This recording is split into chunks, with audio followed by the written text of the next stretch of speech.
আসসালামু আলাইকুম। সেদিন নাইম ভাইয়ার বিয়ে খাওয়ার পরে আমরা দুজন হুট করে প্ল্যান করে ফেলি যে আমরা একটু সিরাজগঞ্জ যাব।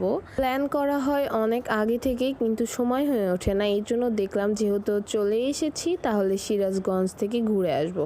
কিন্তু চায়নাবাদে যাওয়ার পরে এত ভিড় ছিল, আমরা আর ঢুকি নাই। সেই সেম রিক্সা নিয়ে বের হয়ে পড়েছিলাম। আর রাসেল বলতেছিল ওর নাকি অনেক কোল্ড কফি খাইতে ইচ্ছা করতেছে, এই জন্য আমরা ইট অ্যান্ড ট্রিটে বসেছিলাম।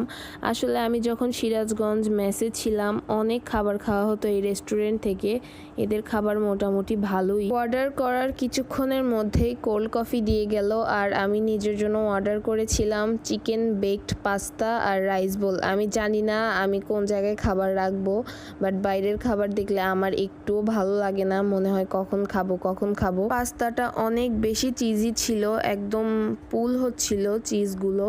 আর আমি মজা করে চিকেন বেকড পাস্তা খাচ্ছিলাম। রাসেল এমনিতেও বাইরের খাবার খায় না, আর ও আমাকে শুধু বলতেছিল যে তোমার কিন্তু খাবার শেষ করতে হবে অ্যাট এনি হাউ। আমি তারপরে রাইস বোলটা খাচ্ছিলাম। রাইস বোলের রাইসটা খুবই মজা ছিল, বাট চিকেনটা একটু ড্রাই ছিল। চিকেন পাস্তাটা শেষ করতে পারলেও আমি রাইস বোলটা শেষ করতে পারি নাই। শেষ করেছে আসলে আমার জামাই। কোল্ড কফিটা নাকি রাসেলের কাছে অনেক মজা লাগছে, বাট আমার কাছে একটুও মজা লাগে নাই, কেমন যেন মনে হয়েছে পানি। ওভারঅল খাবার মোটামুটি ভালোই ছিল। আজকে এ পর্যন্তই। আল্লাহ হাফেজ।